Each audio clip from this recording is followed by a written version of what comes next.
Hey, this is Matt once again. Welcome back to another video. This is another paid request, this time for Nick. Thank you so much for that. And for those interested requesting pretty much any type of videos, topics, reactions, reviews, commentaries, re-reviews, what have you, but feel free to send it either directly to my PayPal or join my Patreon. Both links are down below in the info box. So, of course, on this really cloudy, crappy day, I'm going to be doing a commentary on this movie, which I don't love it. I don't hate it. I hate some of the stuff it represents. But it's The Dark Knight. Let's just get into it. 3, 2, 1, pressing play. So The Dark Knight came out in 2008. I would say I prefer Iron Man 1 that came out in 2008. I prefer Rambo 4 that came out in 2008. I prefer Batman and Batman Returns. I prefer The Batman, the new one. I mean, I would say this is the best of the Nolan trilogy. I would say it's better than Batman Begins. Way better than Dark Knight Rises. I do think Heath Ledger steals the show. I think Heath Ledger does a good job. I know people complain about the pacing in Robert Pattinson's film. I think these films, the pacing hurts more. That's just me. Anytime Joker stuff's on screen, it can work well. Just, I don't care for Christian Bale's Batman, especially his ridiculous voice. Here we have Heat. Oh, I'm sorry, Dark Knight.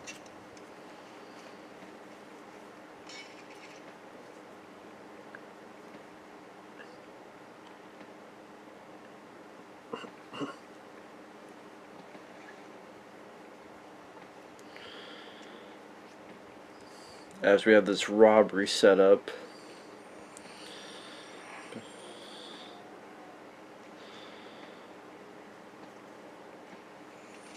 Dear Treacherous Dude, that's a good stunt.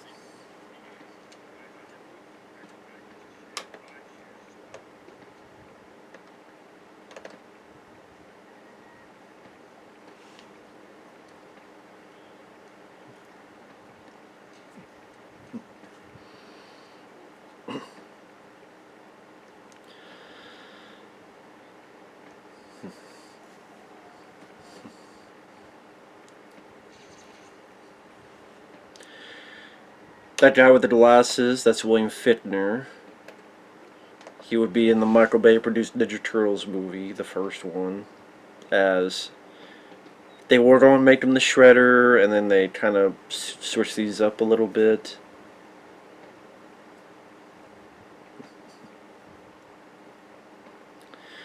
This is sort of a tale of no honor among thieves, where each one kills the other in order to have more piece of the pie. Now we're led to believe that the Joker manipulated these people into killing each other, or it just came out in Joker's favor that they did that.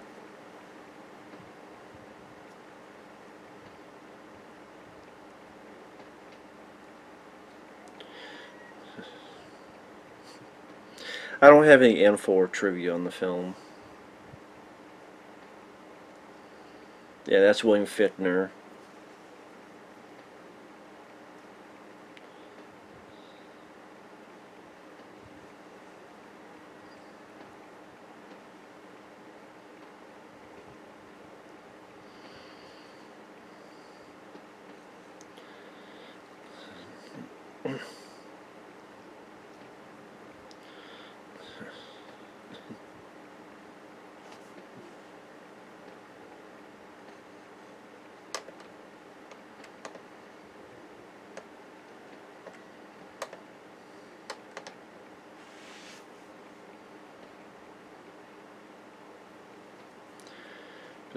Yeah, I think that one's Heath Ledger's Joker, the one that shot Fichtner.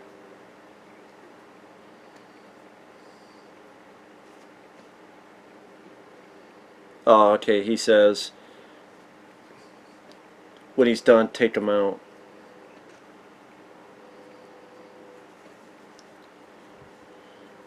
Interesting idea that, again, you're told, okay, when you're done with a portion, take the other guy out. Although, granted, I would think that one guy would be a bit more paranoid now because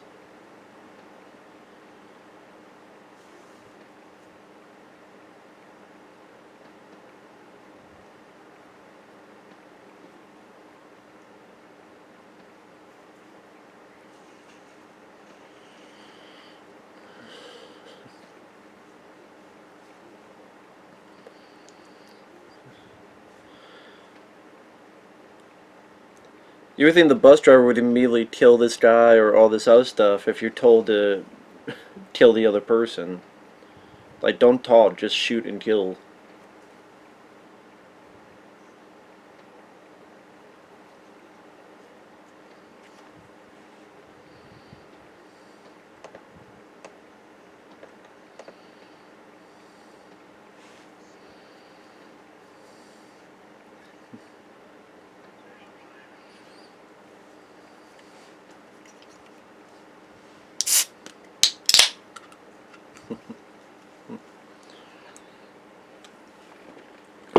Like I say, anytime Heath Ledger's on screen, the film, that's the praise I would give this movie. Heath Ledger works well. Heath Ledger got the Joker. He got the mentality and feel of Joker. I also think Joaquin Phoenix did, and I like Jack Nicholson's Joker. I mean, the only bad Joker I've seen is Jared Leto.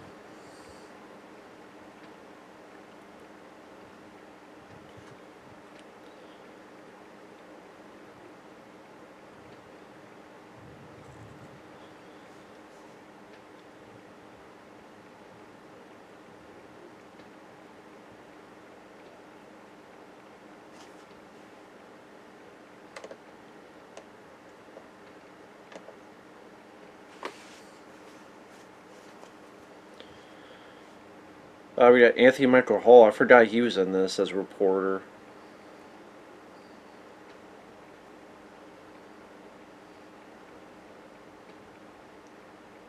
Sure, yeah, Abraham Lincoln's a suspect for Batman. That'd be hilarious, Abraham Lincoln's Batman. I don't know which would be more crazy, Abraham Lincoln or Sasquatch.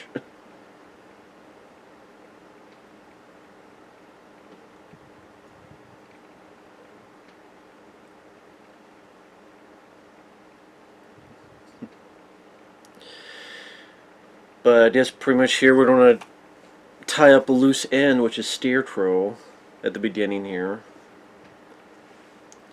Which means Scarecrow was like one of the main villains in the first one. Here he kind of almost like a henchman.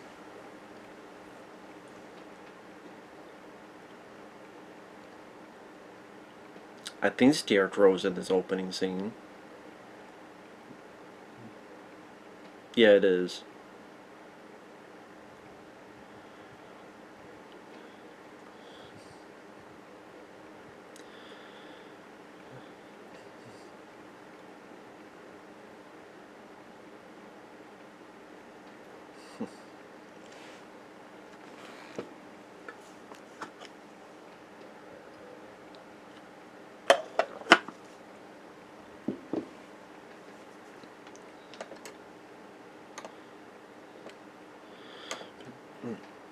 Oh yeah, these like the fake Batman.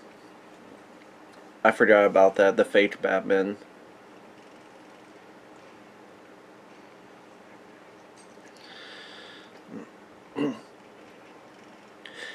Which I don't know if that comes into play later on. All the fake Batmen.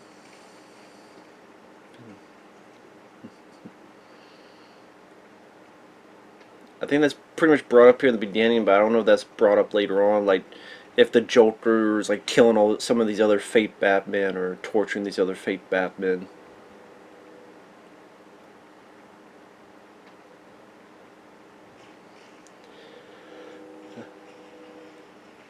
Intimidate.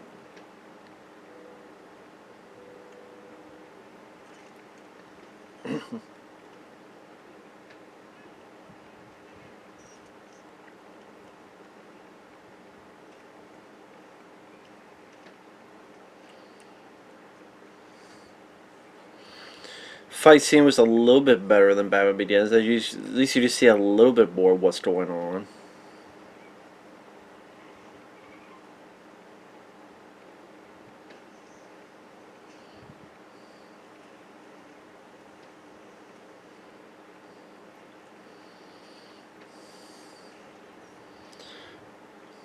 Yeah, that saw did a lot of good.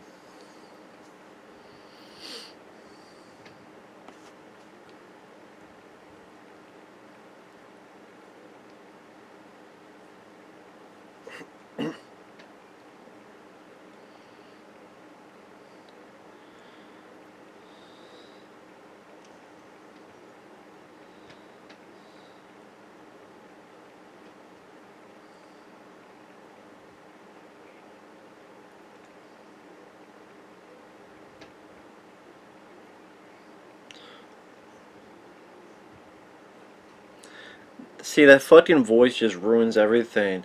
I'm not very hot, you bitch. It's so fucking try hard, annoying, irritating, laughable. It just sounds stupid. Just sounds dumb. I'm not wearing hockey pants and all. Stupid line, stupid voice. Just does not work.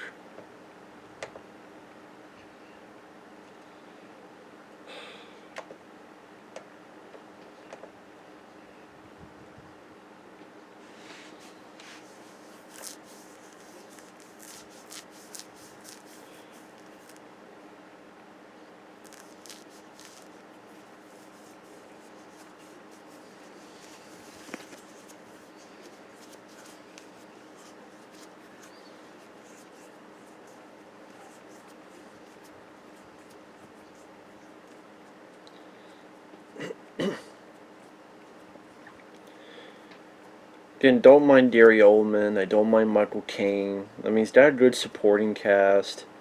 Like, you have Michael Jai White later in the film. Does he have Aaron Eckhart? Like, the supporting cast is more interesting to me than Bruce Wayne, Batman himself.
Of course, you don't have Katie Holmes come back. You got Maddie Gyllenhaal. I don't know what the detail was for Katie Holmes not coming back. Either A, it was the whole thing where she was with Tom Cruise, or B, she just felt the role was really nothing special, which is understandable. There's nothing special about it, and just not much you can do about it.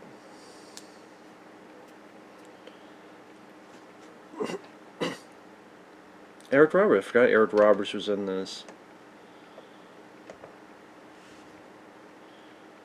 Again, pretty capable supporting cast. It's just, again, the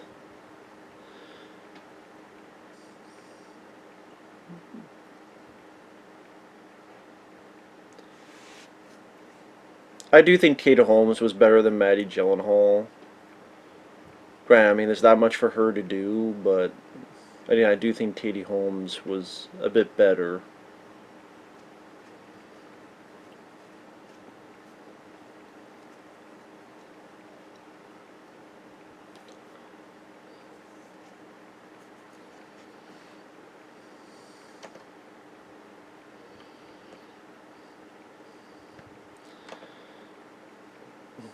Yeah, Eric Roberts is going to get free.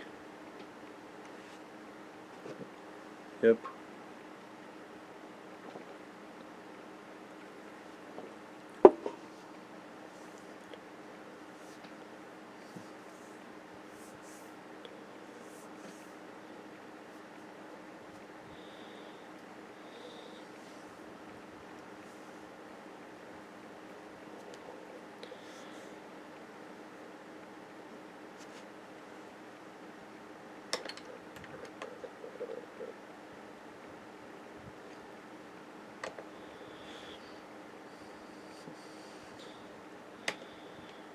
I do that like that a little bit. Like shows a bit of a toughness for Aaron Eckhart's character.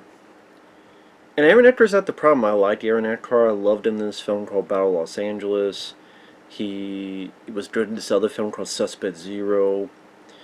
It's just Two-Face. He's kind of put in there at the end, and then he's dead. And it just felt, in a way, like a waste of that villainous character. And then I did not care for the CGI look of the Two-Face. Yeah, I'll say it's better than Tom Lee Jones in Batman Forever. I don't think that's saying much, though, but yeah, I just don't like the look. I think Two-Face could have been used better. I think could have been utilized. But again, the fact that he just killed off at the end, and he's just more of a plot point. Like, because of his death, Batman's on the run.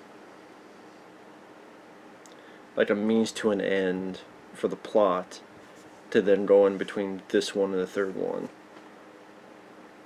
Reason Batman's retired.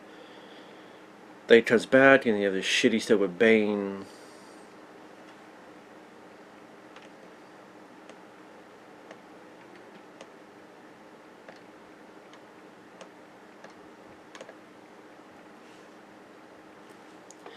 I can't really knock a lot of supporting cast. Like I said, Gary Oldman and Michael Caine, and then you had like people like Eric Roberts, Michael Jai White, Aaron Eckhart. I can't knock them. Like I said, Heath Ledger steals the show. Batman himself is kind of the least interesting thing in the movie. Unlike the Batman, the whole detective angle, and he's like on screen like 85% of the running time at least, was cool. Just visually, it was cool to see, cool to view. I like the action scenes more in the new Batman film.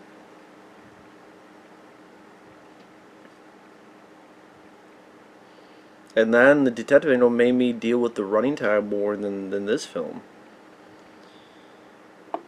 Morgan Freeman, again, another good actor.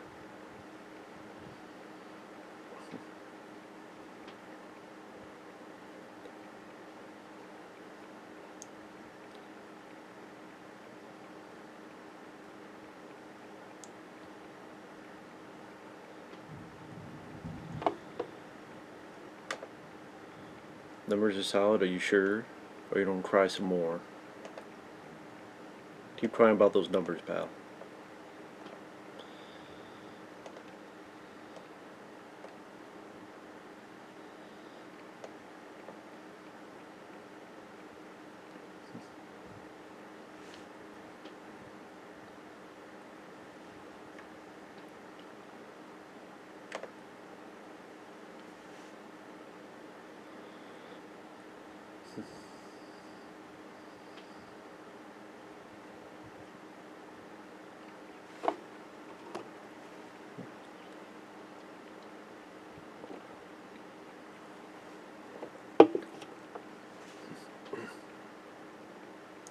And sorry, the commentary's not like wall to wall talking because I don't really know what to say.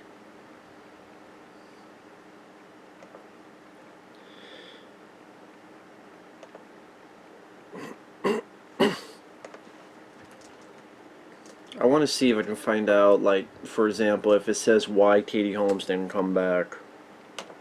I don't know, like, she seemed like she was retired from acting for a while. It might have been with because the whole Tom Cruise Scientology thing.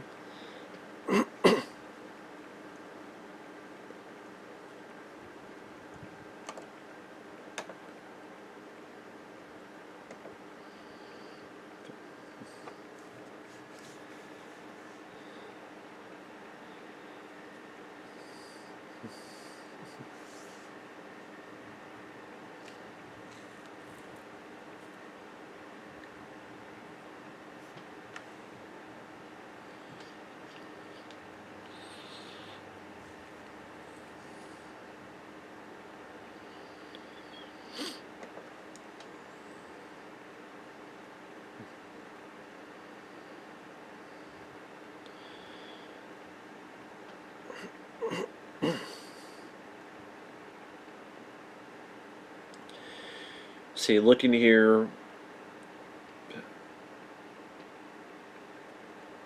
following the critical and financial success, the film studio made the sequel a priority. Nolan had no intention of making a sequel and was not sure that Batman Begins would be successful enough to warrant one. And they never worked on a sequel. He and co-writer David Goyer discussed ideas for a sequel during the filming. Goyer developed an outline for a second and potential third film, but Nolan remained unsure how to continue the Batman Begins narrative while keeping it consistent and relevant. He was interested in realizing the Joker character and the grounded, realistic style established in the previous film.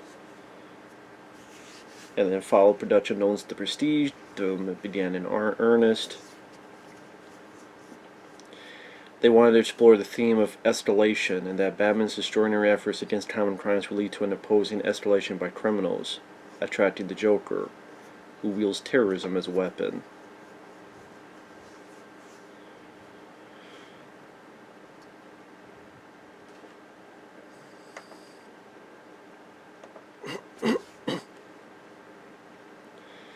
Goyer described himself as a fan of Batman '89 featuring Jack Nicholson, but did not consider the portrayal to be scary. He wanted the Dark Knight's Joker to be an unknowable, already formed character without a cliche origin story. Goyer and Nolan did not give their Joker an origin story or narrative arc. Yeah, I appreciate that. That's one of the things I like about the Joker in this is he keeps changing the story.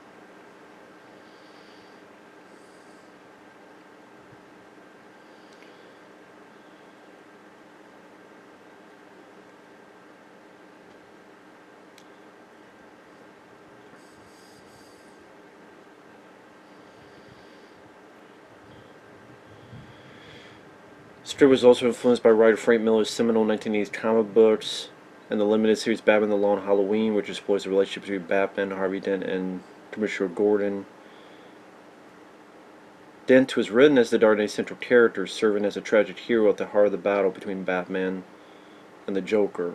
Nolan suggested the film's title referred to Dent as equally as Batman. He considered that Harvey Dent possessed a similar quality of duality as Batman.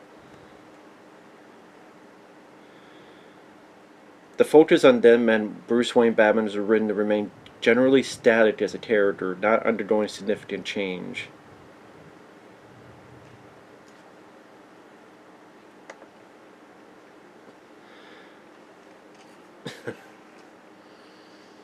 Making the pencil disappear.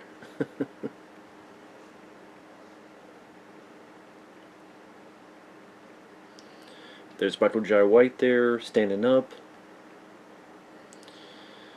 Of course, Michael Jai White would be in Undisputed 2. He would be in Blood and Bone. He was in Spawn back in the 90s.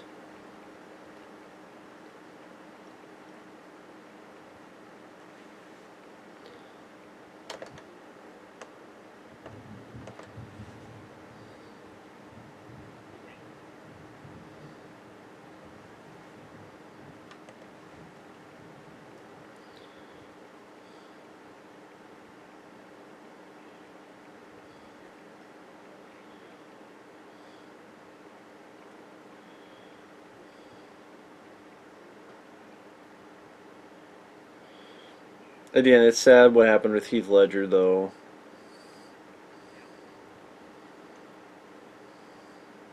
Again, Katie Holmes instead chose to star in the crime comedy Mad Money. I guess she wanted to star in one film instead of being the small character in this. So I guess that was the reason for it.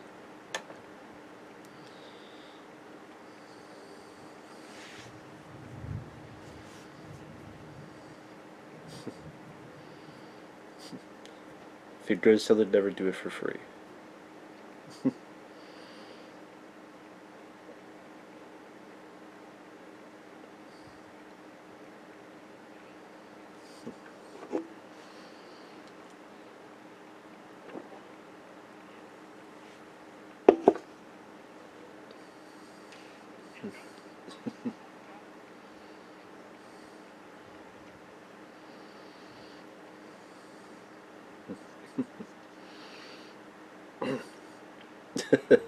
You think you steal from us? Yeah.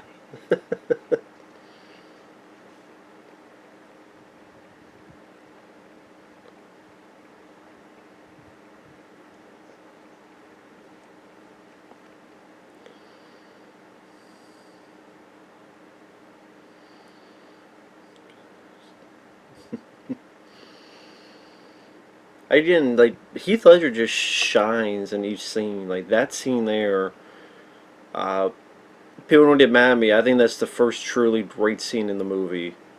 Is that scene with the Joker and the disappearing pencil trick.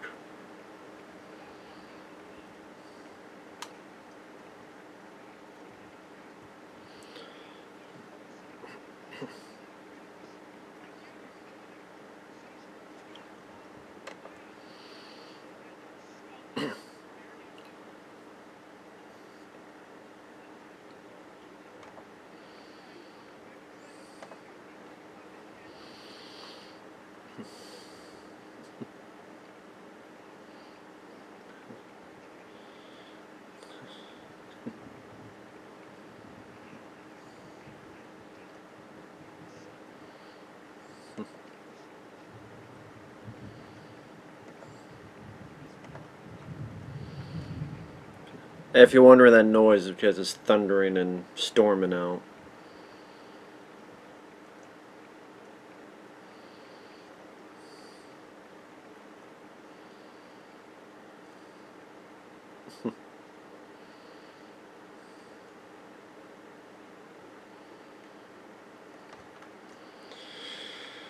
Let's see, there's filming in England, there's filming in Hong Kong. Heath Ledger died January 2008 from an accidental prescription drug overdose. He was 28 years old.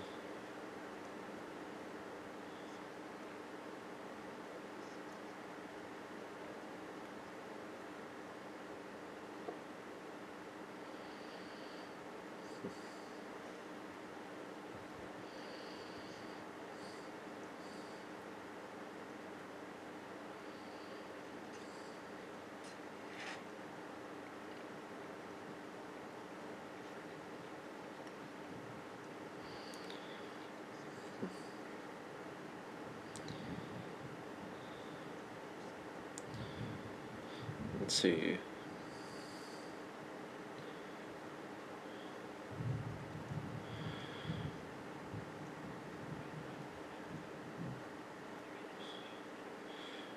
Yeah, sorry, I'm just looking over info. The Dark Knight, releasing during a period of rising living costs and election fatigue in the U.S., fewer sequels were generally performed well were scheduled, and only four were predicted to be blockbuster successes.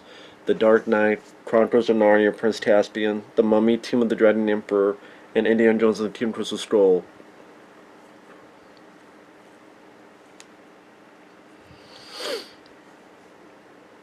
Well, they don't have to worry about that. This film did really well.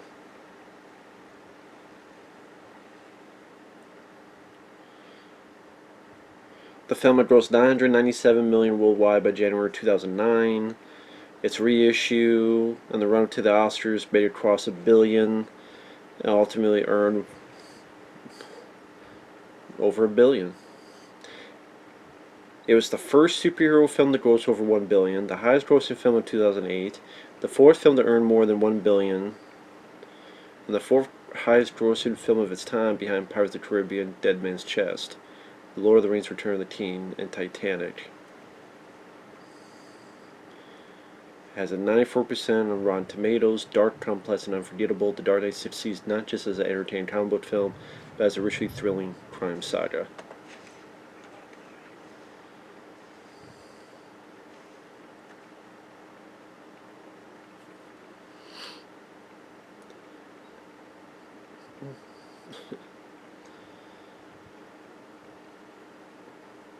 See, again, this is another clever thing. You think, okay, he's telling his story, but then next time this comes up, he tells a completely different story. I thought that was a clever idea. I did anything with Joker.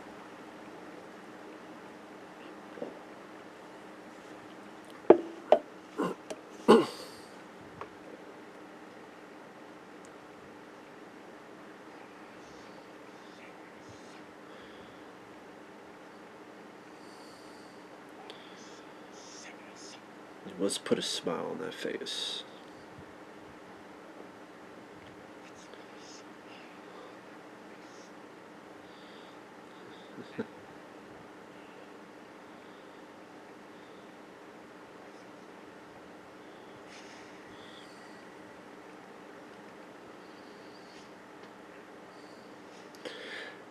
Now, would that kill Michael Jai White?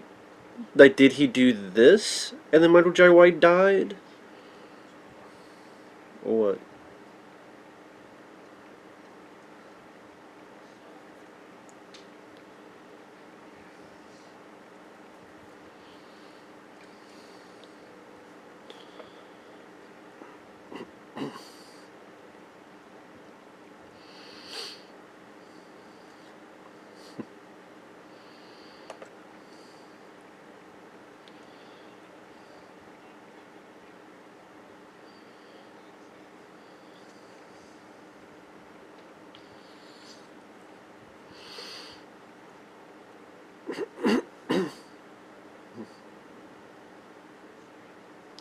Nolan's action direction was criticized, especially during fight scenes, where it could be difficult to see things clearly. Ledger's performance received near praise all around, like unanimous. I agree with that. Bale's reception was mixed. His performance was considered to be alternately captivating or serviceable, but uninteresting and undermined by portraying an immovable and generally unchanged character who develops dialogue on Batman in a hoarse, unvarying tone.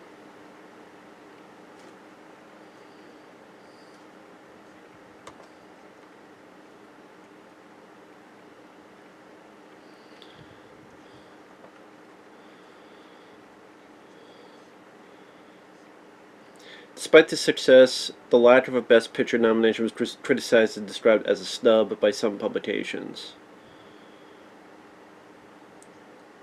Well, I mean, the fucking fact that they nominate Black Panther for Best Picture shows how horseshit it is. But I'm sorry, I don't think this is a Best Picture nominee. If I had to choose, I would say, yeah, this is better than Black Panther. I'll give you that.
This whole Hong Kong bit, part of me is like, I kind of wish this whole thing was taken out. I just don't find this interesting at all.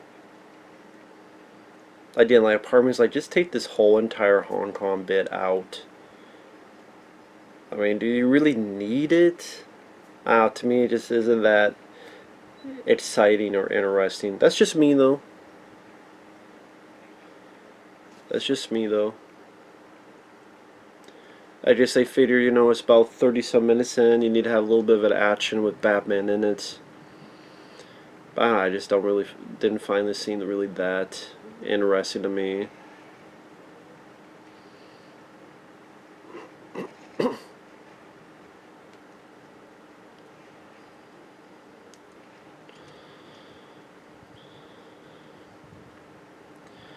So yeah, people may ask, well, okay, which is it, Matt? Do you hate the film? Do you like the film?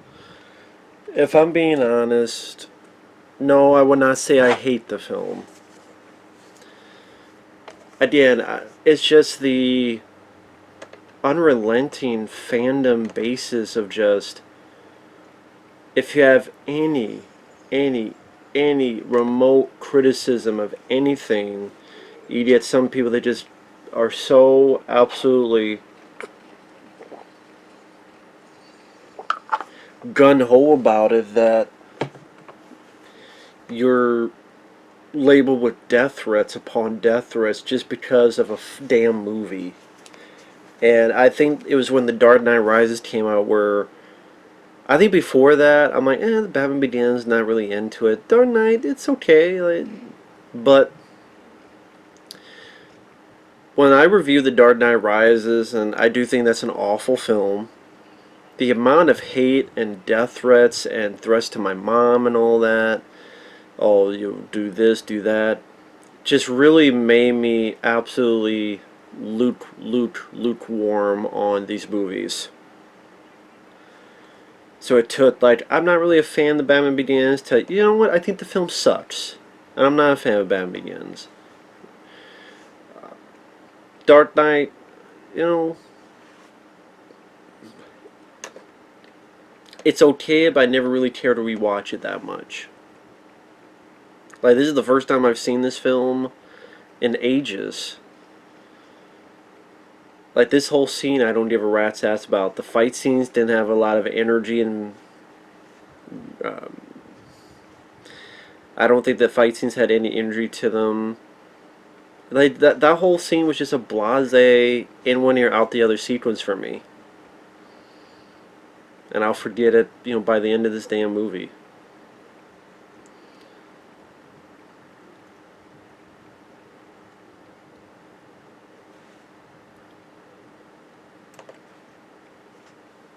And then again, The Dark Knight Rises, I still think is a piece of shit.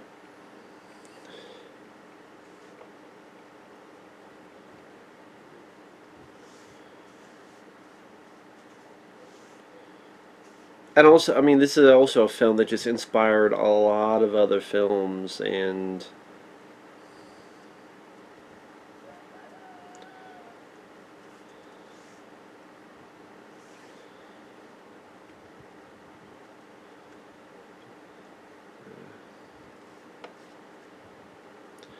yeah, I don't know what else to say.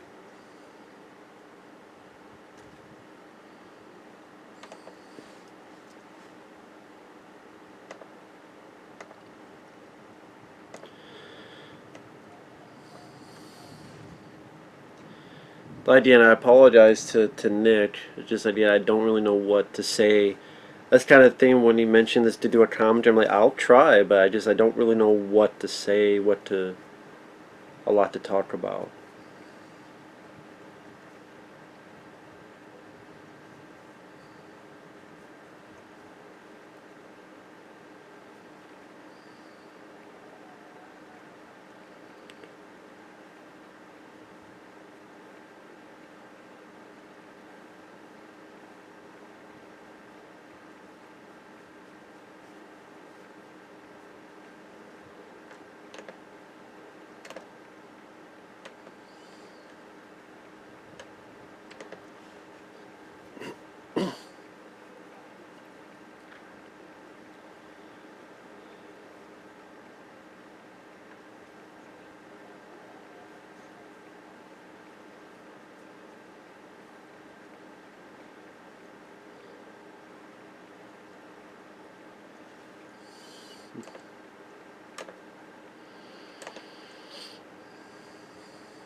And it's one of those hopeful things that,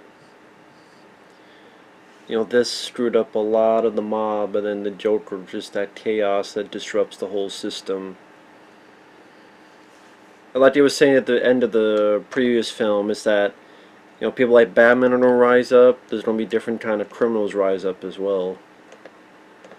If Batman's going to get the city to give hope, someone else going to make the city give fear, overrun with fear and chaos. That's the Joker.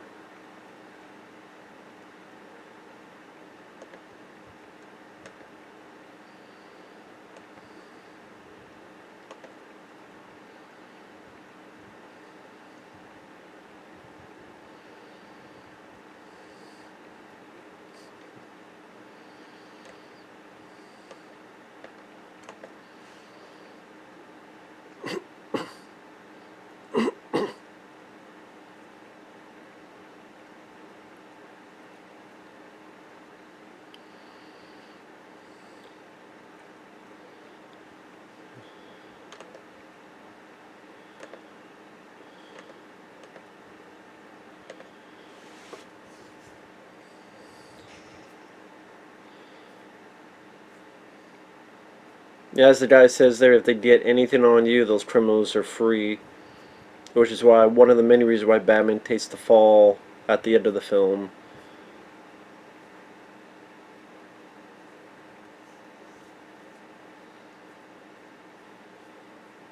So, Joker card.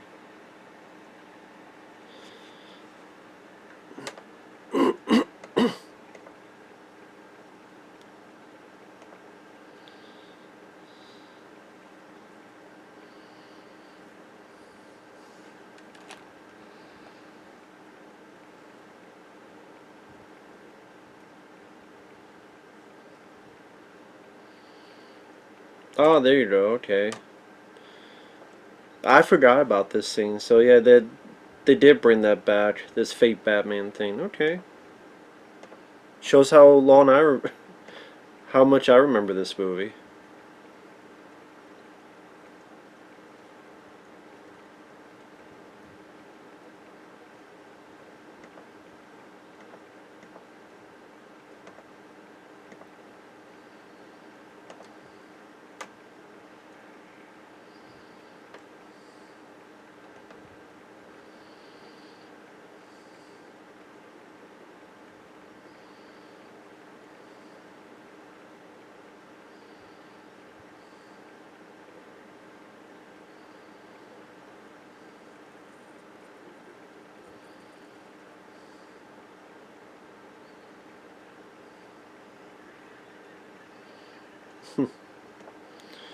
And you know, he does have a good laugh as well for the Joker. He did have a good laugh as well.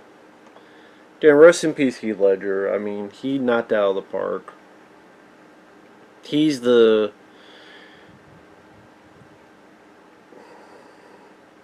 I'm gonna go out on a limb. I think this film would have been a hit regardless, but I don't think this film would have been as monumental without Heath Ledger. I really do believe that. I really do. Because, again, Batman... I know people say Michael Keaton's Batman is boring, but I just think Michael Keaton just plays it less ridiculous and less silly. I can understand. There's not a lot of depth to Michael Keaton in Batman Returns, but again, I just don't think he played it with the ridiculous voice. And even like Batman Returns, at least there's a kind of interesting romance between him and Michelle Pfeiffer, but then Batman and Catwoman. You know, that to me is interesting and giving Batman a bit more to do than this. I mean, the closest is this Rachel Dawes thing, which to me, not nearly that intriguing. I'm sorry, that's just my opinion.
Isn't like Rachel makes a choice and she makes the choice for Harvey Dent over Christian Bale's, like over Bruce Wayne?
It was one of those. I guess with Aaron Eckhart, they made the the tragic hero where.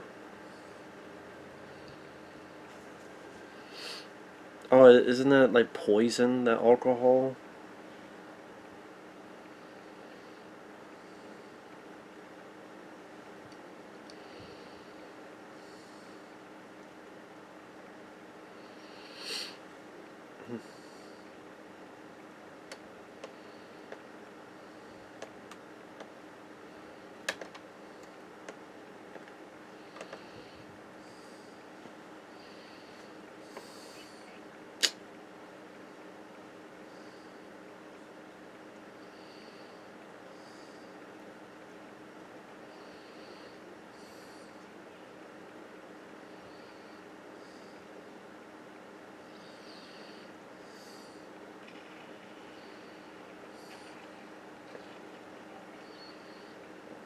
Yep, there you go.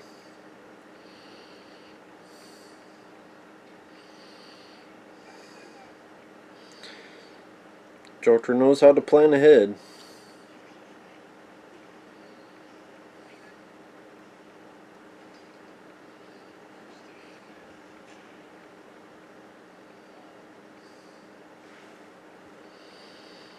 They say they definitely know.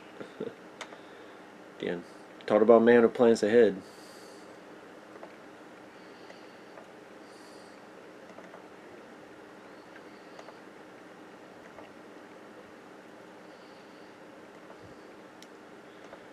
Everything's gone bye bye.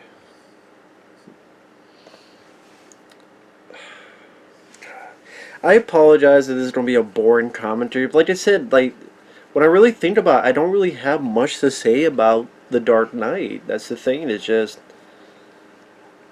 Heath Ledger's good. Christian Bale is tolerable as Bruce Wayne. He's laughable as Batman. I think Batman is boring in the movie. The action scenes are not as interesting to me as is to other people. Pretty decent supporting cast.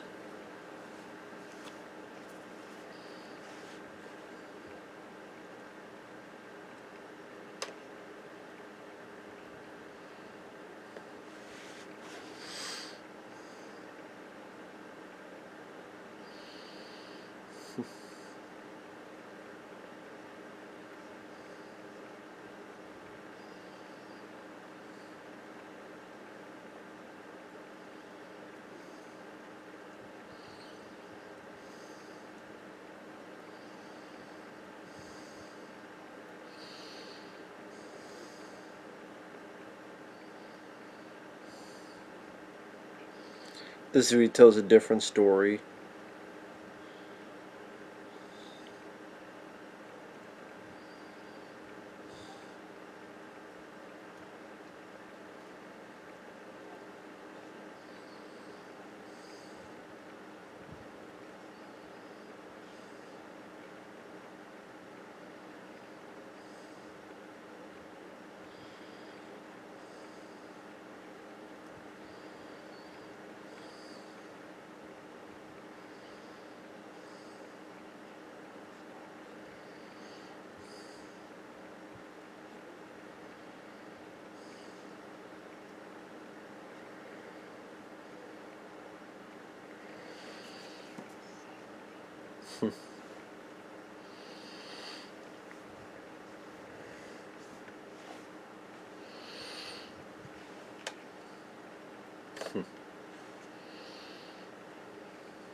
Yeah, I don't know if it's the sound effects on the punches. I don't know, just something about it just doesn't seem that exciting.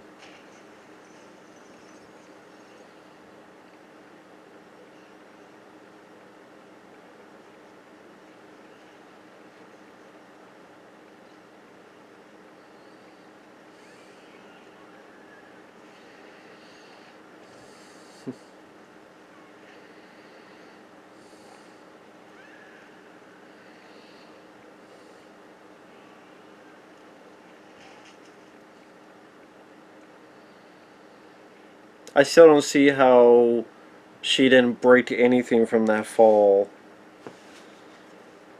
Like, just because it landed on Batman, I still don't see how the hell she didn't have like any broken bones or anything.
Yeah, sorry, I'm not saying anything. Like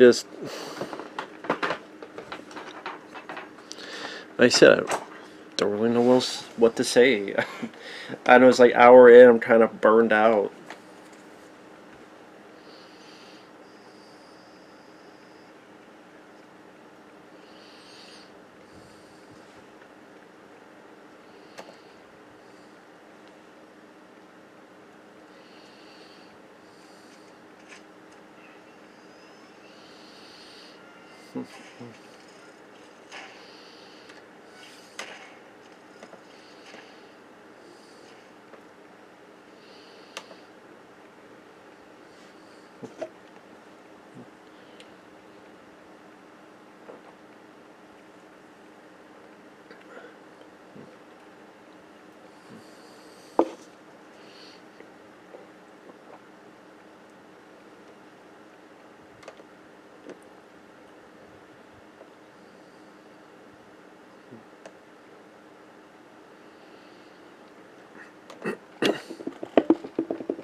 Yeah, that's about the size of it, Bubba.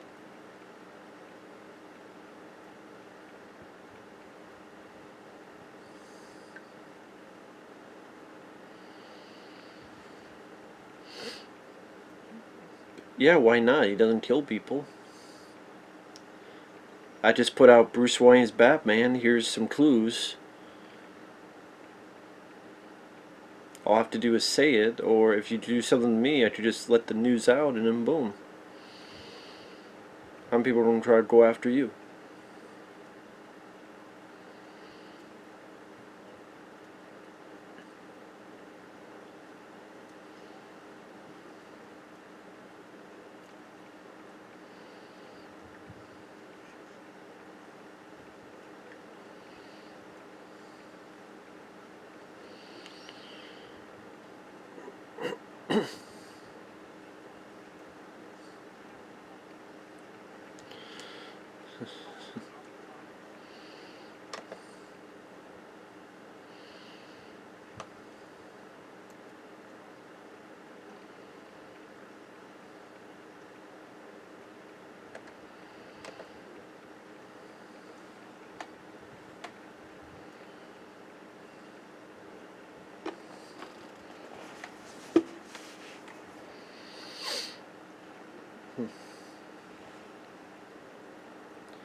Oh boy, we got an hour and a half left, and I don't have anything else to say.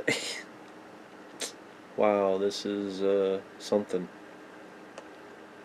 Hour and a half, hour, we ran out of shit to say.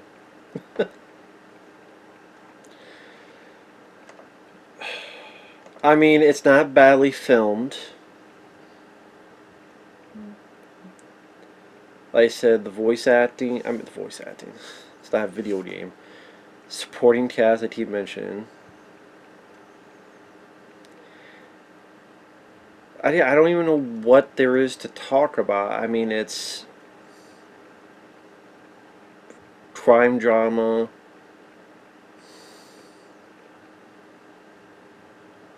This is, it's not going to lead to anywhere. I remember Joker's in the crowd here. Somewhere around here.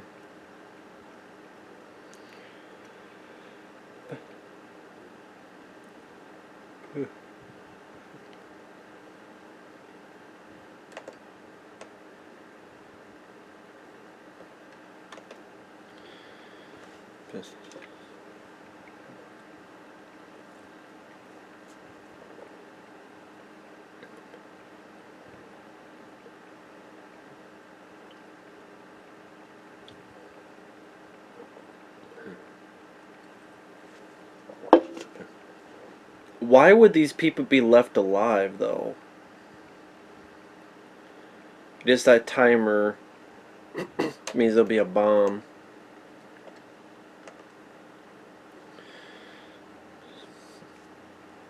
But you would think they wouldn't be left alive at all. Thus, they wouldn't be able to tell Bale about that.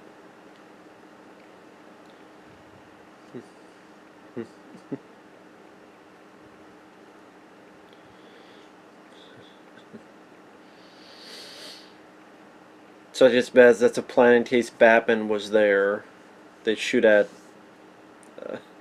him.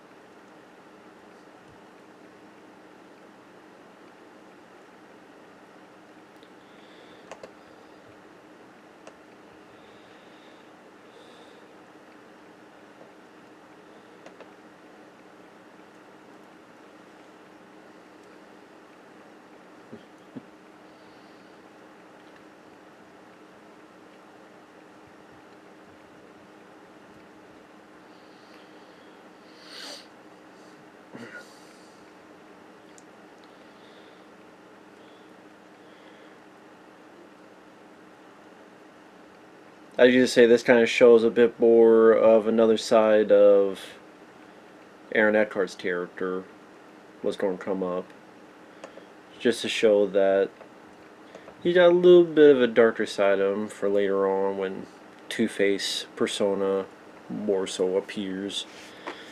But I wish Two-Face, I think could have been interesting as the villain in the third movie. Like, you living with the lie, and then maybe Aaron Eckhart's in some type of coma, like he's dead, and then we told the people he's dead so that no one would try to come for him, and we hide his death, and then he comes out and he's acting all nice and fine, and look at this, look at my star, the Batman did this to me, and it's that persona. So you have the public persona that he views people, he makes the people view him as his hero, and he's gracious, but then behind the scenes he is the sadistic side, giving people the choice with the heads and tails thing. And that Two-Face becomes the villain, and then that's something that tears Gotham apart. Now, where that story goes, that could be interesting, but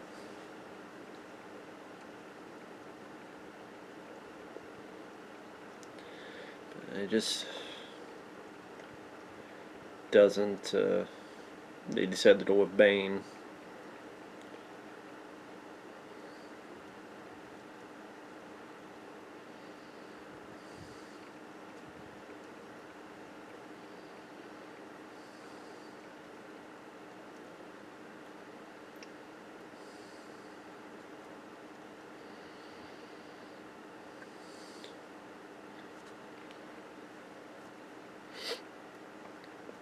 I will say one thing they did here that I thought was surprising later on is when they kill off the Rachel Dawes character. I do think that was a bit ballsy.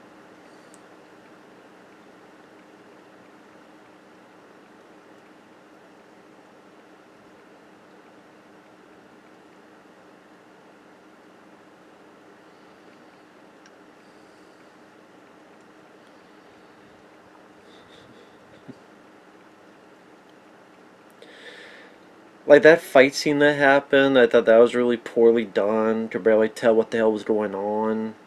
And again, this voice just ridiculous and so hoarse and so.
And that's the thing, I'm liking Aaron Eckhart like this.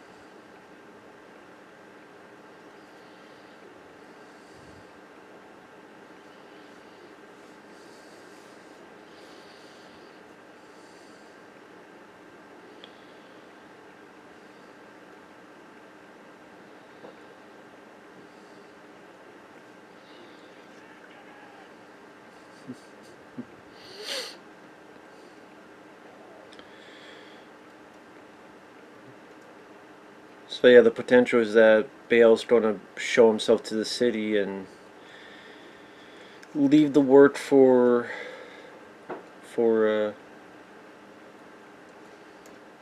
for Aaron Eckhart's character.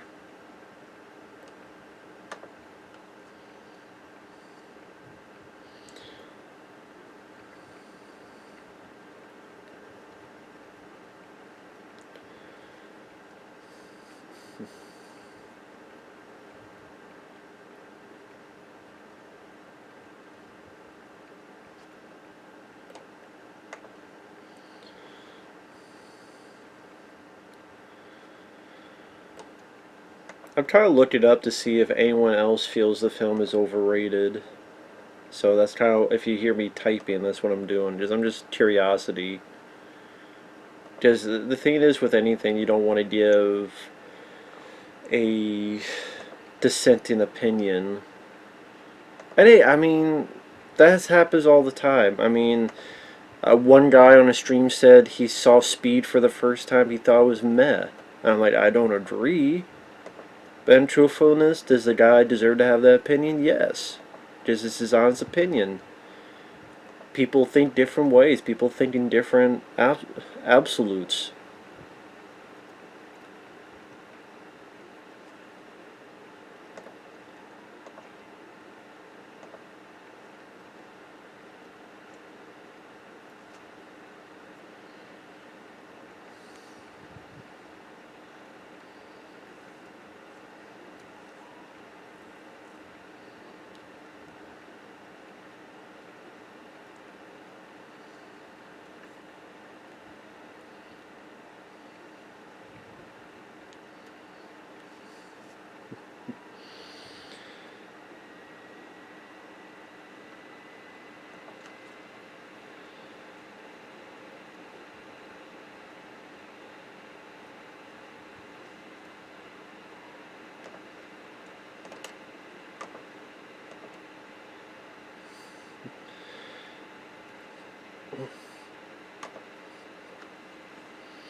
See, when you get to the Batman trilogy of these movies, it makes you wonder, did Gotham actually ever get better?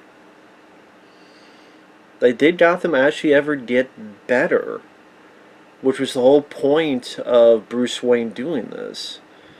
I mean, I guess you just argue that for any Batman iteration, does Gotham actually ever get better?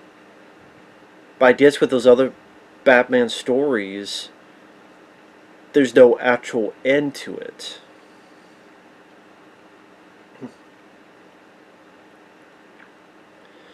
With here,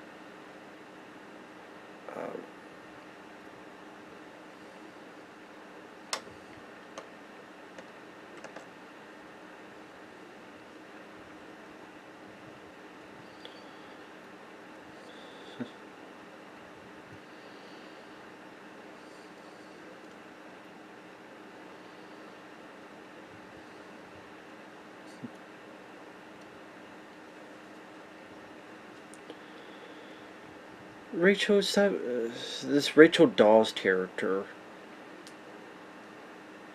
Like, blame fucking Aaron Eckhart for that. Blame fucking Aaron Eckhart for that.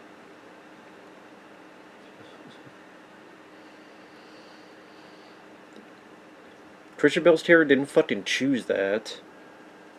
What? Is it gonna be like, I am Spartacus, no, I am Spartacus, no, I am Spartacus, no, I am Batman, I am Batman, I am Batman.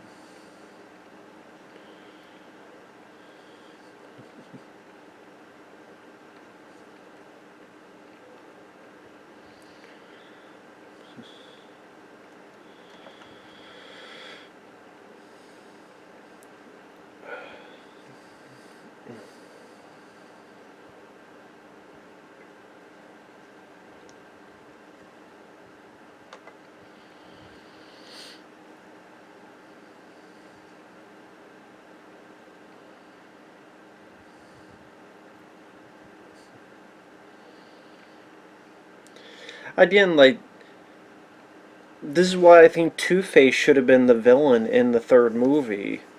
Like, this one is the fall of the hero, and save a bit more of the Two-Face for the third film. Or in Fate, don't have him be Two-Face in this. Have it be, this is the Harvey Dent story, and then the third film be the Two-Face story. Where you think he's dead, he wakes up, he's got the scars on his face, he finds out the Rachel Dawes character's dead, all this other stuff.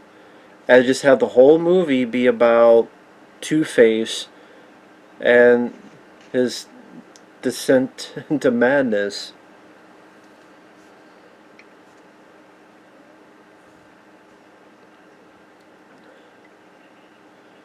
But, nah, they didn't want to do that.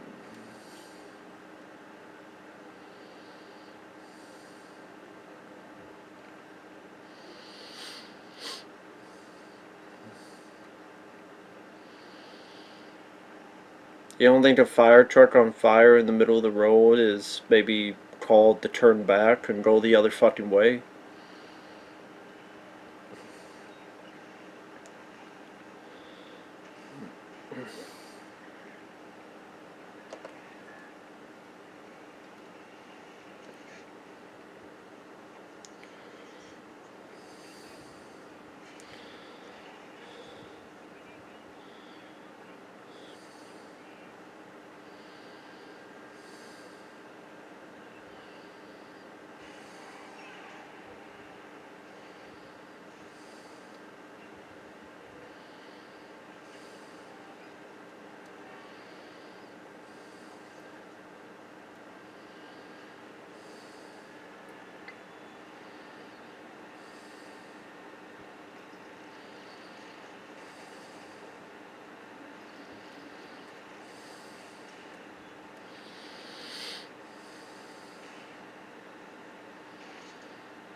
See,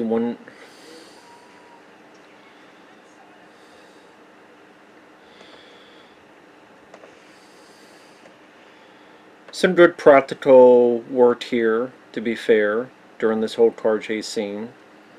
Good stunt work with the vehicles and the cars.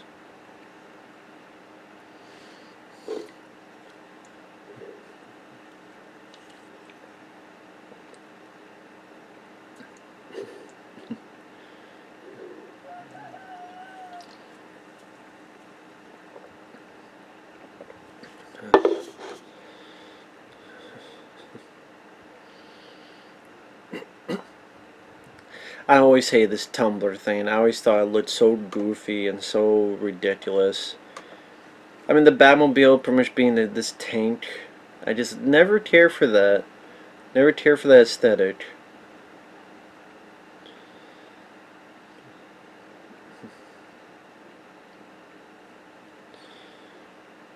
Dude, never care for the Tumblr. But I can see maybe why they're doing it, because they're going for this more realism, and if a vehicle's going to take that much damage, you would have it look like a tank type of figure, but.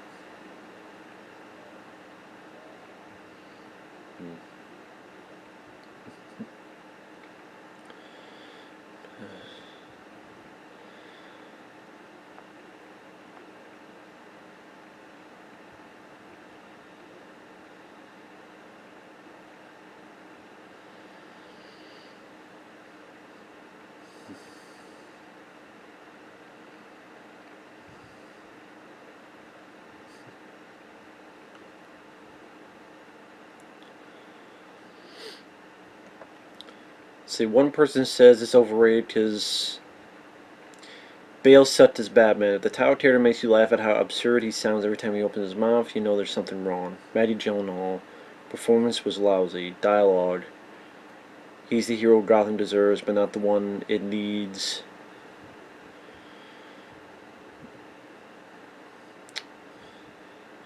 The movie has a very plain aesthetic to it, like something you see in an episode of CSI. Looks like a poor man's Heat.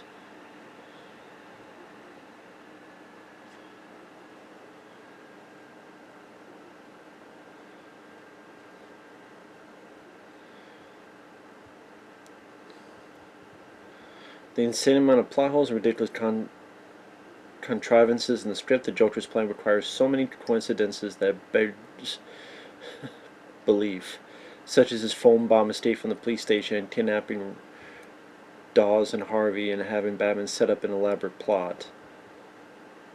The Two-Face look is ridiculous, loses any suspension of disbelief. The fact that he's missing the skin on half his face with his bare eyeball, muscle bone tendon exposed is just silly. He would have been dead from shock or infection in minutes. I mean, even for a film that's trying to hone in on realism,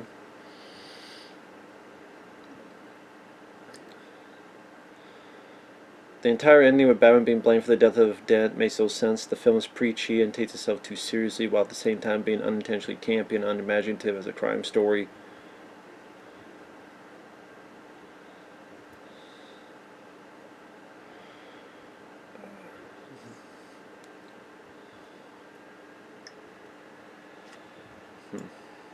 So, I mean, like everything, you will find some people that, think it's a bit overrated.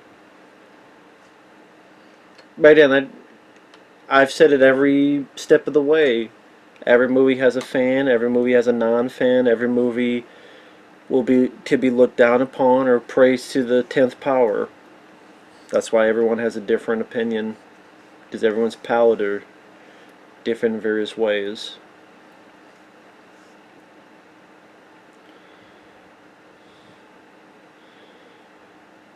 It's funny, I don't like the tumbler, but I actually don't mind this sort of. Although it makes me think of the speeder bike from Star Wars.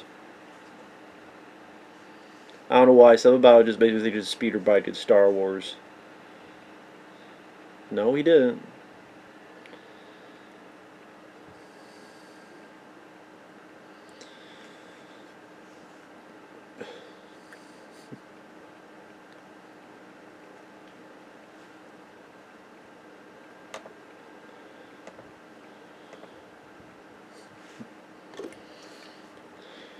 But yeah, the phone bomb thing, that means he knew he would get caught, or he figured he would get caught, or maybe just had a backup plan just in case.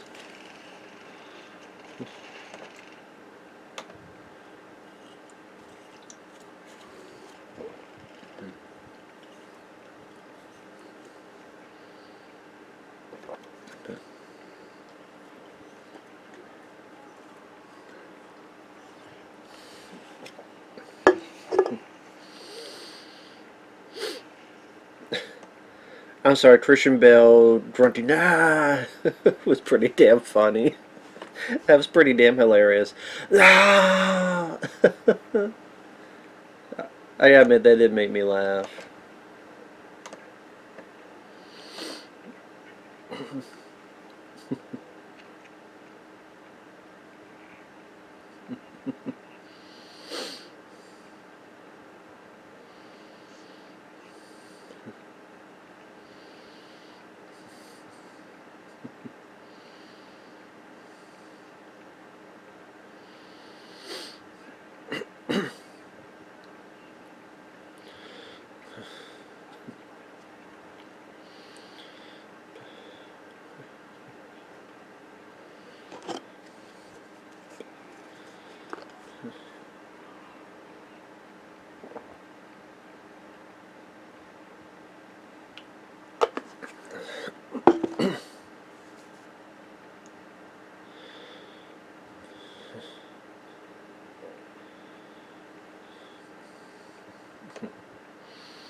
kind of curious. What about YouTube videos? Are there YouTube videos about it?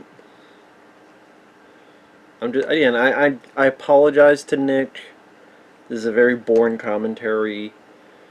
But I mean, usually, I've said before, I'll do a paid request for pretty much anything. This is just one of those films, I don't hate it, so it's not like a ranting commentary. I'm not going to make fun of everything because I do think there's a lot of competency. Like I said, I do think it's the best of the three. If I'm being honest, if I'm being no bullshit, I would give this like maybe 3 out of 5 stars. To be fair. Again, not liking Batman Begins, hating The Dark Knight Rises. I would say this would be 3 out of 5 stars. 1 star for Heath Ledger. 1 star because it's competently filmed in terms of lighting, some camera work, and like during that car chase sequence, some stunt work, and 1 for the supporting cast. Gary Oldman, Morgan Freeman, Eric Roberts, Michael Jai White. But I can't go higher than 3 out of 5 because it's one of those that I could watch, but I would never watch again. And that's just my thought process on it.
In a perfect world, I wish it was Robert Pattinson's Batman with Heath Ledger's Joker. Like, say Heath Ledger was still with us, and I mean, he'd be a lot older because he was, what, 28 years old at this time? But yeah, if you had that type of Joker with Robert Pattinson's Batman, like, the Batman, you see a very, like, damaged Batman. And here you see a very damaged Joker. Those two forces, I think that would be really fantastic.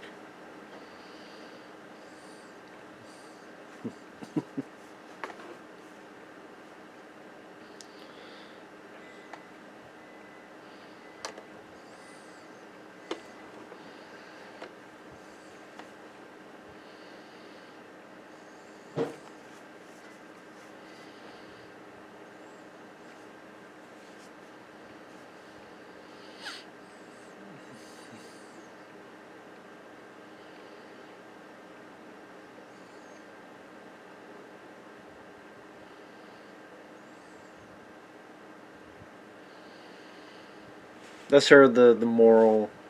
The only good as the world allows him to be. Joker thinks the whole civilized notion is a facade.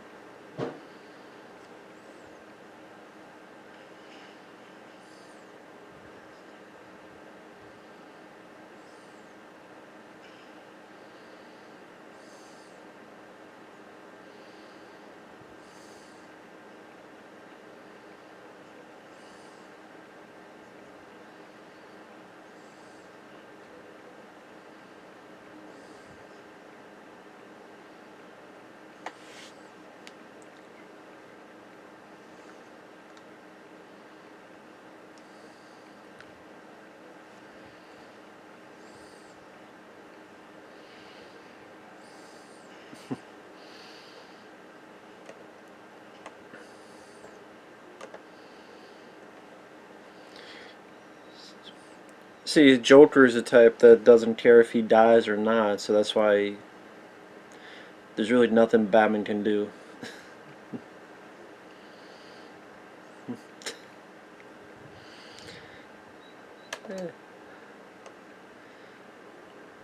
Anytime he grunts and screams, it makes me laugh. Where are they? Where are they?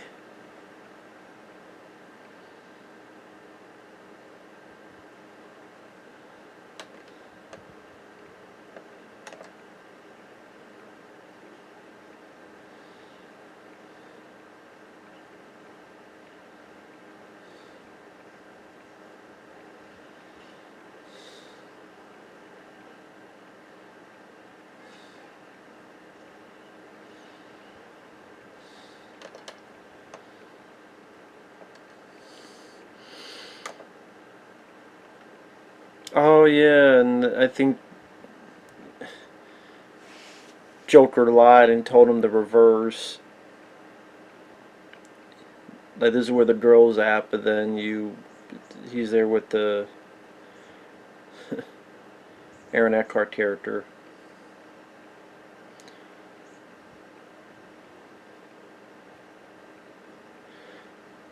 Because the thing is that I think what they're playing off with is Batman will save.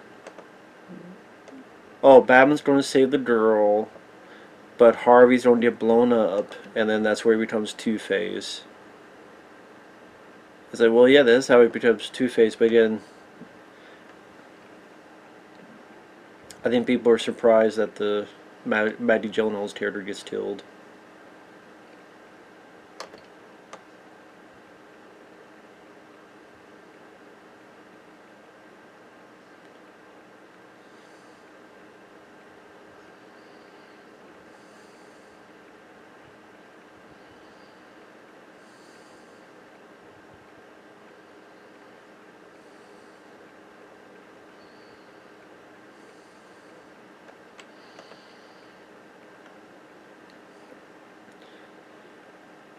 If the cops were competent and brought this guy to like a hospital or something, then what would have happened?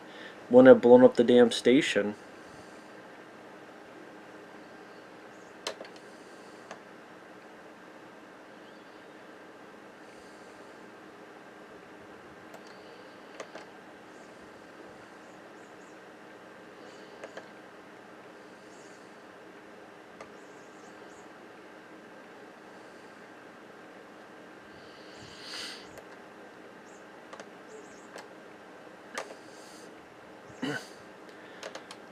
Well, that's the thing. If Batman can get here in time, what about the fucking cops? They can't get there in time? Slow asses. But that's the point, is that Joker would not have told them if they actually did have enough time. I think another thing about this film I don't like is the whole finale. This whole thing with, I get what they're trying to do with this whole morality at the end with, oh, well, these civilized people, they will only, they'll shut down their civilized selves for self-preservation, and they'll be willing to kill this other ship of prisoners. I'm saying they're doing a lot of murders and rapers, murderers and rapists, yeah, it would happen. Or honestly, the murderers and rapists would have fucking done it first. Honest, because they're murderers and rapists. But I can understand maybe the more civilized people, but the prisoners going, nope, it's okay if we're allowed to die. And I'm sitting there going, yes, there are prisoners that feel that way. But there's a lot of people, not all, but there's a lot of people that are either in the Joker's mentality or greedy, selfish preservation. Not all prisoners, by the way. Not all people in prison, but there's a lot of people in there. You know, the type of people that fucking do stuff with kids and do stuff with rape, murder, that, you know, they would try to overcome and blow up the whole damn ship. So it's one of those that for a movie that's so realistic, it just rings a bit false to me, the whole finale. Just rings a bit false, at least to me. At least in my opinion, at least in my point of view.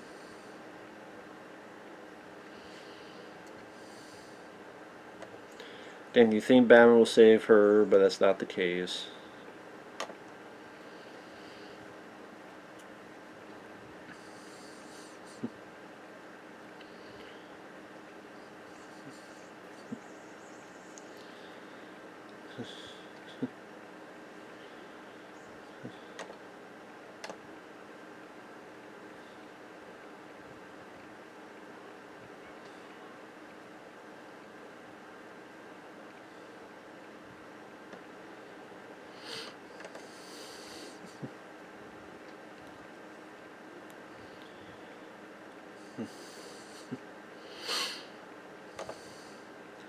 Cops were too damn slow.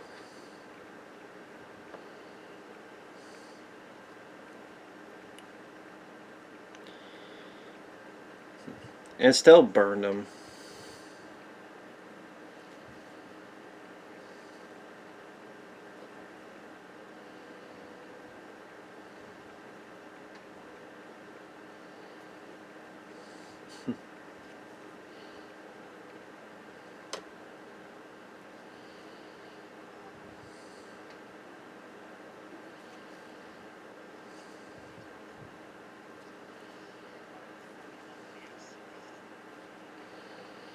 Yep, because the Joker's smarter than the average bear.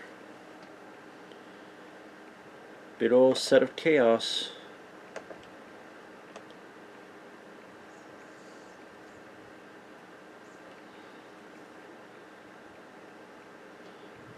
Yeah, the know where she chose Harvey over Wayne.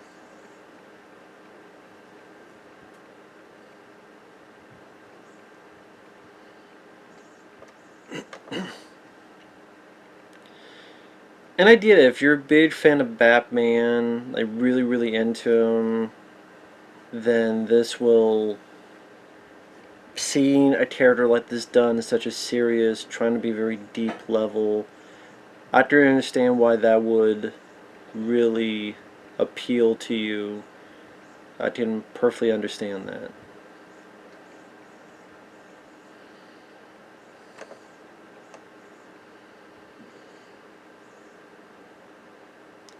I mean, I didn't grow up with Batman, meaning I didn't grow up with the comics. I didn't grow up reading a lot of the comics. I mean, my knowledge of Batman is from the movies and now some of the animation.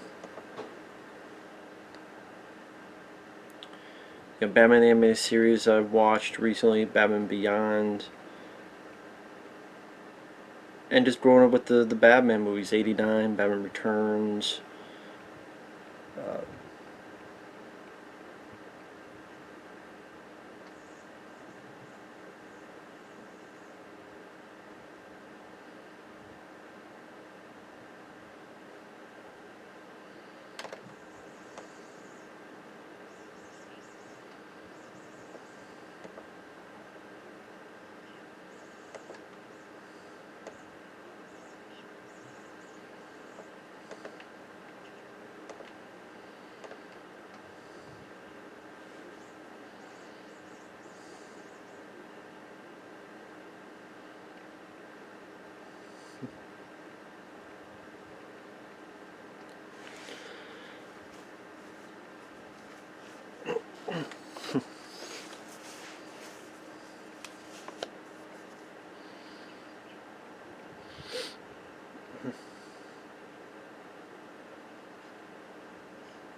I mean, granted, it's because he's a bit crazed, but you would still think that because of that, he would be still much more angry and hateful towards Joker than Batman. But,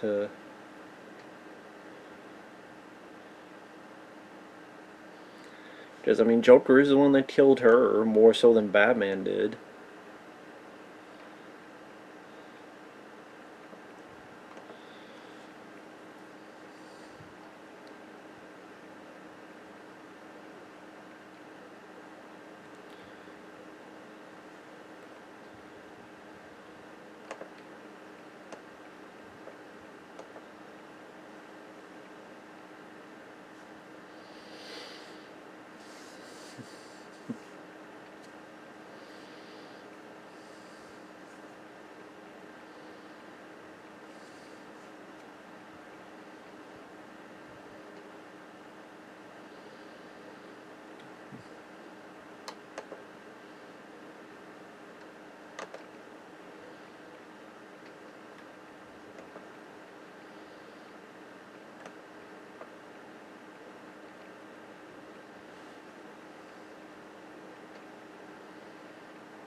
Two-Face.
Yeah, sure you can.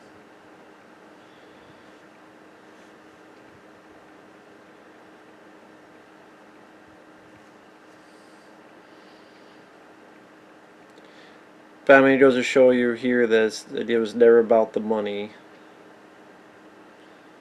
Because he burns the whole thing down.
Well, I guess, Joker says, I'm only burning my half.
I'm gonna keep the movie playing. I'll be right back.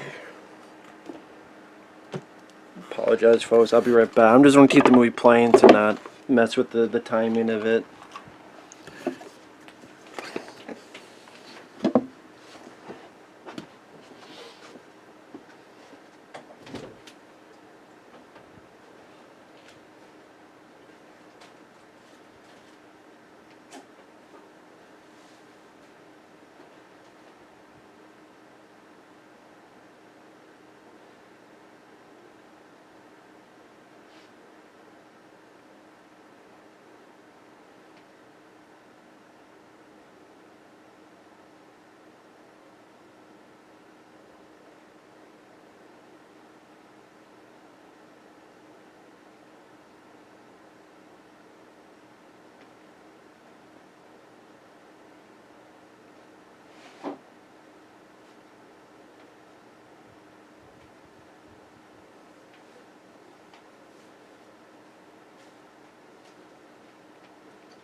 Again, I want to sincerely apologize to Nick. I'm just not good at commentaries. That's just the truth of the matter.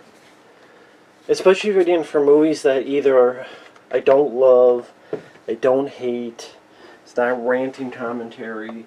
It's not a commentary of a film I absolutely adore and sing the praises of. It's just kind of there for me. And at the end of the day, it's kind of the Dark Knight. It's just there for me. And that's why I don't consider it, you know, one of the best movies ever made. I'm going to leave the headphones off for a bit because there's not a whole lot of dialogue right now.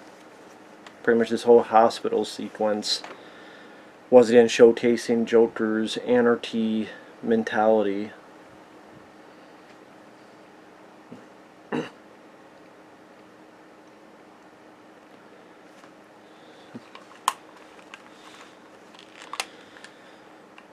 You know, Gorn wondering who he can trust on the Force.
I don't mind the idea in the film where Joker will put people in position to will they dirty up their morals in order to either save their own skin or kill one to save 10, that type of mentality, that type of choice. It's just, again, at the end, I just don't buy the whole prisoners, which a lot of them were murderers and such. I think they would overpower, and maybe because I'm a cynical guy, I wouldn't believe in good in people, yeah, but I'm also the cynical part that sadly there are a lot of times where the bad wins as well. I don't know if it was done a certain way, if it was a accomplish a certain way. Does you think about it with this movie? What does Batman really accomplish? Because that's a complaint people have with the Batman. Oh, the Riddler won. Well, yeah, the Riddler. But then Batman beat the bad guys up, stopped them, saved the mayor, rescued people. He realized he needs to be a rescuer, not just a vigilante, and became the star of a symbol. This, I mean, Dawes died, Harvey got fucked up, and then he dies. Joker kind of lets himself get caught, and it's really up to the choice of the two sets of boats. I guess you could say he caught Joker. Even though Joker kind of let himself be caught, kind of not really, I guess.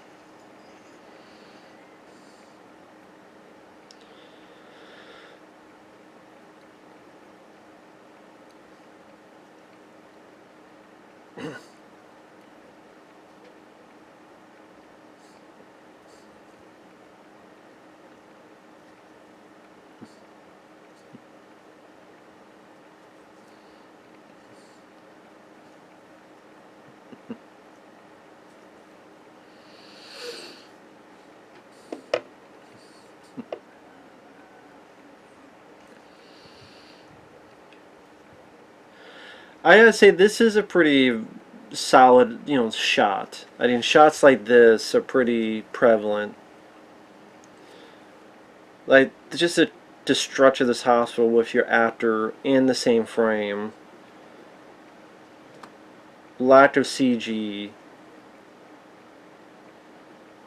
This is a pretty good looking shot.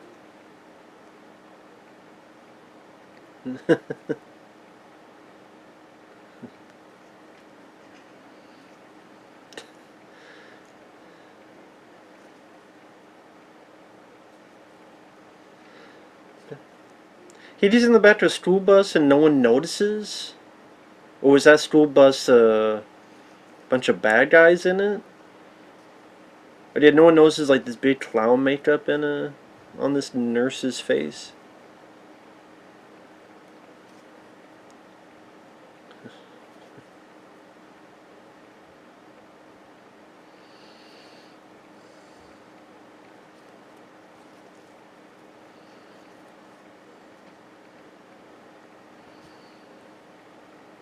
Okay, the bus is missing, that's why they took the bus. Like I said, it's been a while since I've seen this, so I'm not as knowledgeable on it compared to a lot of people. Dude, I haven't seen this film all the way through in like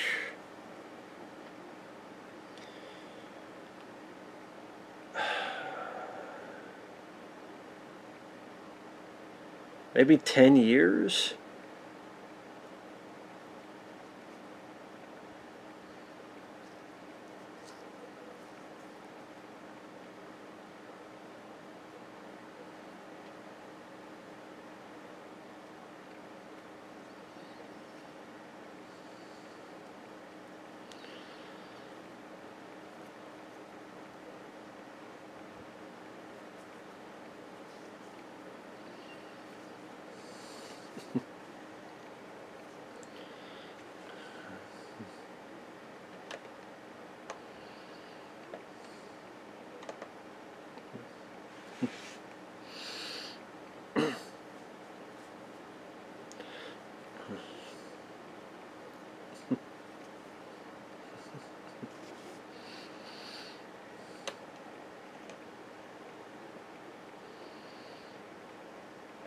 I mean, I guess you could say they make it seem as if it's very insurmountable odds for the Batman.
I don't even get Morgan Freeman's complaint. It's like, God forbid, this guy who killed all these people, I want to find him.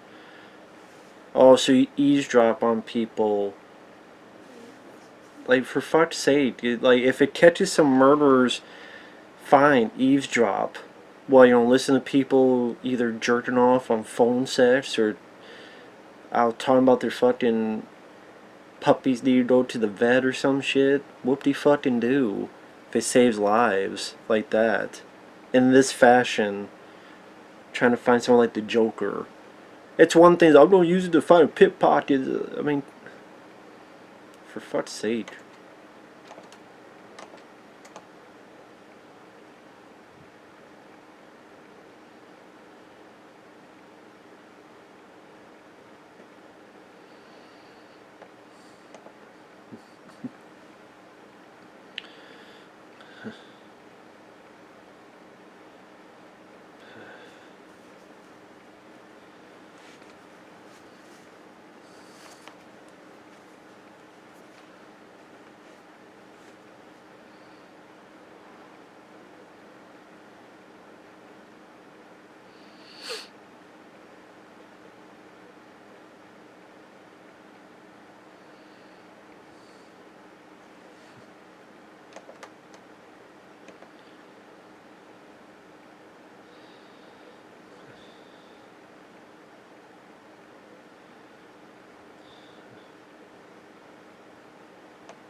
Listen, I don't mind Aaron Eckhart the way he played the role, but I just, like, in their eyes, Two-Face can't be a full film.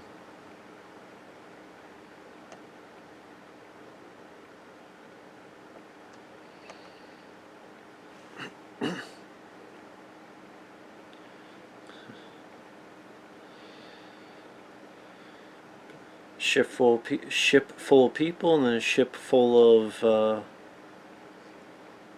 civilian prisoners, convicts.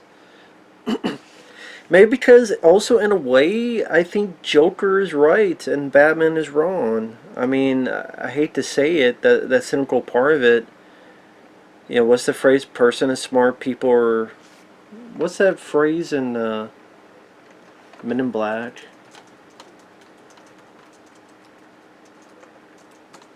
I kind of agree with that.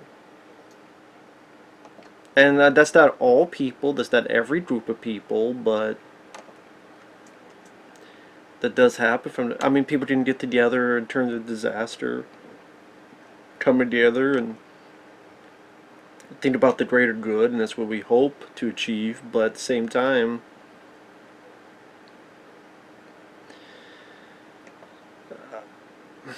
I agree with Tommy Lee Jones. Funny enough, talking about Two-Face.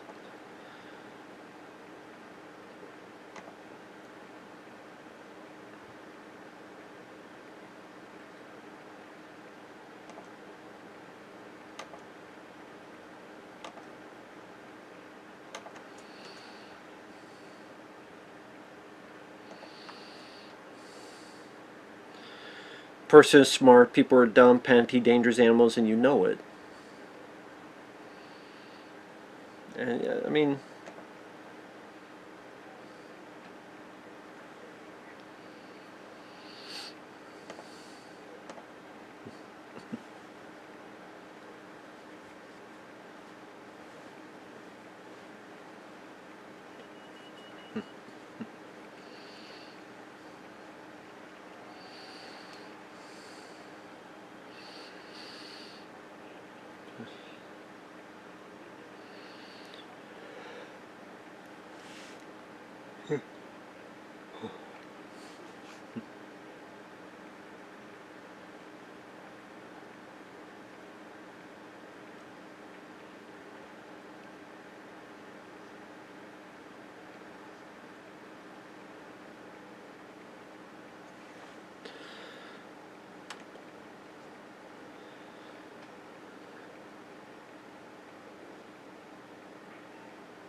I mean, even then, it seemed like most people kind of wanted to blow the other up. So in a way, doesn't that prove Joker right? It's just one or two people had a bit of things of that overcome the.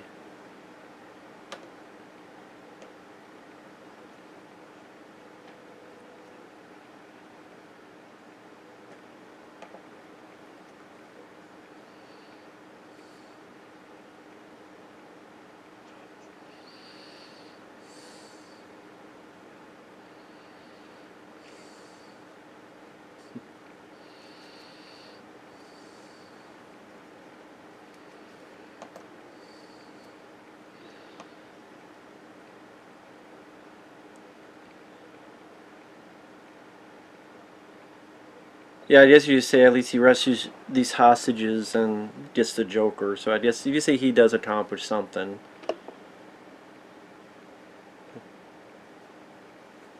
At least as much as the Batman does. But that's a complaint people have with just the Batman.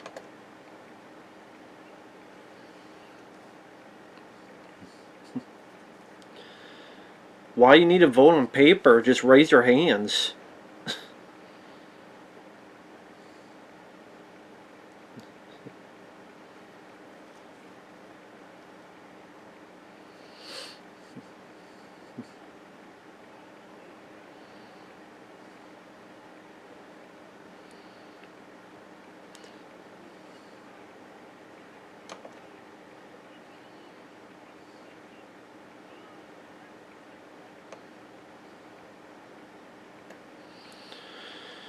I think those prisoners would try to overtake and just bamboozle the cops in order to get this shit done.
The clowns are the hostages. Then, smart idea by the Joker.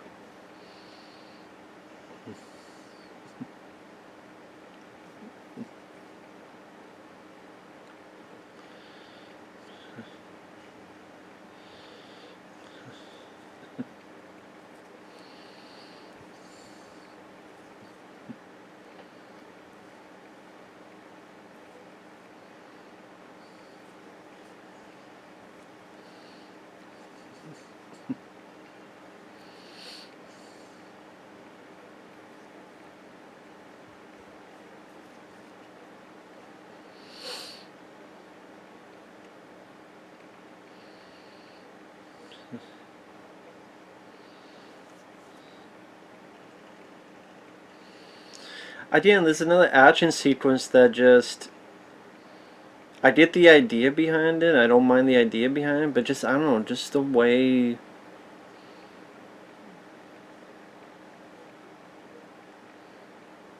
I don't know.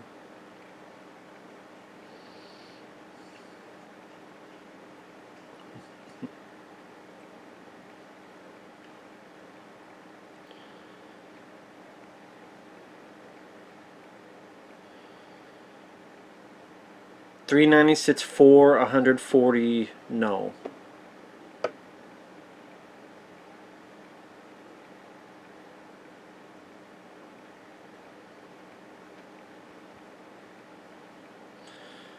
That's another with the voting. It's like in the middle of the voting, you need to be like, okay, vote 135.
Mm-hmm.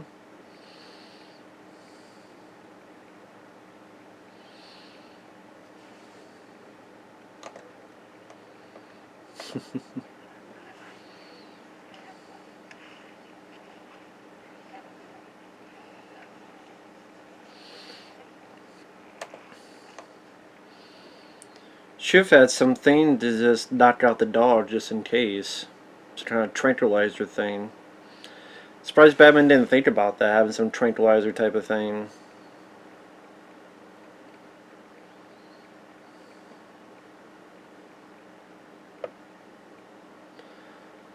I guess you gotta find a way to have Joker get the upper hand on it.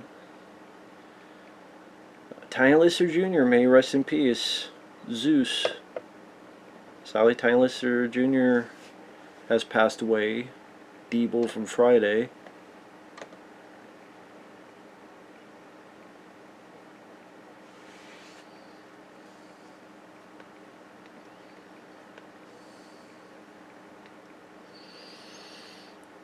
Like Deeble there says they'll kill you anyway. They'll kill you anyway.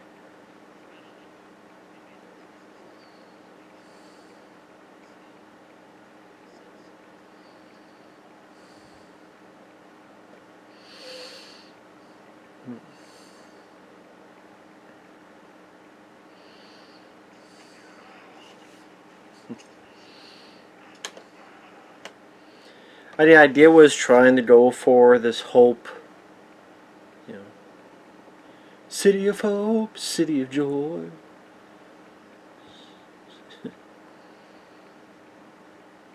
But I just, it's hard for me to buy 100%. Again, maybe I'm just too cynical.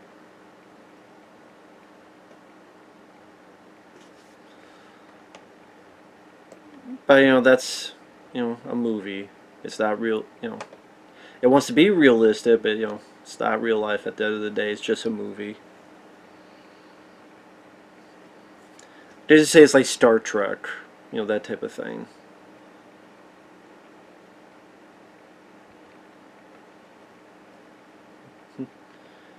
And Deeble just threw it out the window, so I'm just surprised the prisoners didn't try to fight them to begin with.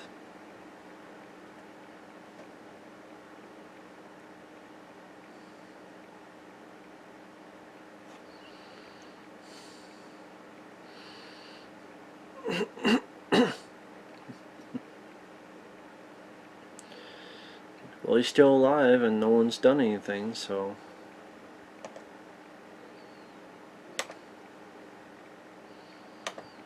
there you go. Nothing's happened so far.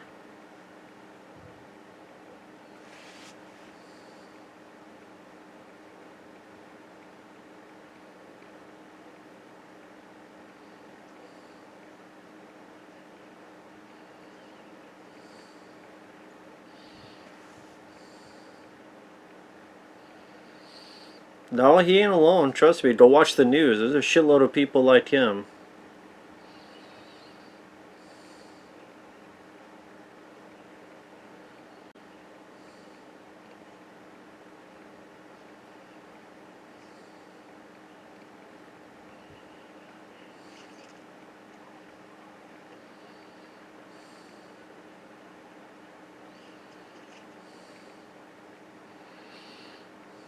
Again, Christian Bale's voice just ridiculous, and then some.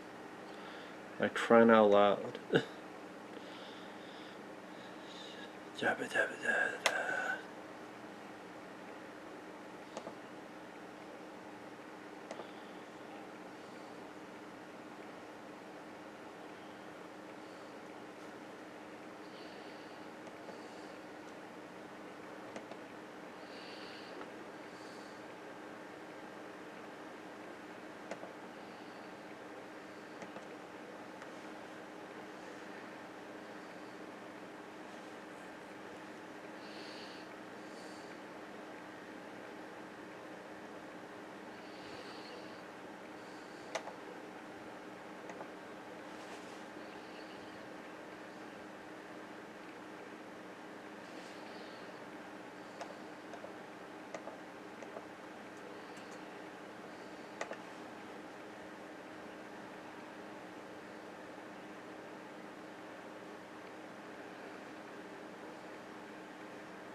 I don't know why this film just never grabs me like other people. Sitting there going, whatever. Whatever.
Yeah, and so I'm not saying much. Like I said, it's been a while since I've seen this.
But this doesn't lead to anything. It just leads them being on fucking vacation on a break for years and years and years. Like, that's what it really led up to. He just retired. So it's pretty much, yeah, we don't take a retirement for a long time, and then Bane, and then boom.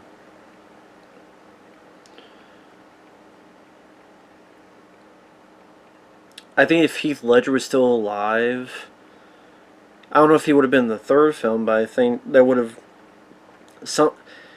He even with Heath Ledger, if he was alive, I think his performance still would have been praised, and I don't know if it would have been Oscar nominated, but it would have been praised because he did do a good job. But I do think some kind of factoring would have had him in the third film. I think, you know,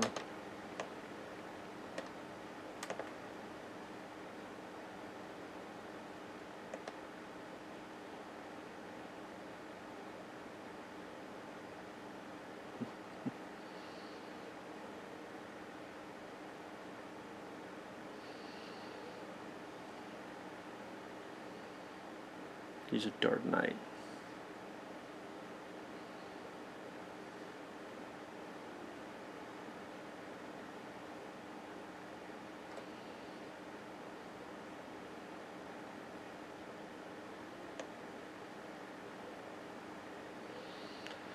But then what did it lead up to? Just him fucking retiring for a long while. Then he came back and then he retired for good. It just, when you see what it led up to, not much of shit. So yeah, I apologize for the long ass boring commentary. It just is what it is. Um, thank you guys for watching. All to you who are left awake now. Once again, I apologize, Nick. I know Nick wanted me to do a review, so that'd be a bit more concise. So I'll let you guys go. Again, I apologize for how boring this commentary was. And but that's kind of, I mean, that's kind of how I feel about The Dark Knight. Just at the end of the day, I think it's okay. Pretty boring though. A lot of pontificating speeches that I got better mileage out of the new Batman film, and that's that. It's not a bad film, but I think it is overrated. I don't think it's one of the best films of all time. I just don't. So we'll see you guys later. Bye-bye.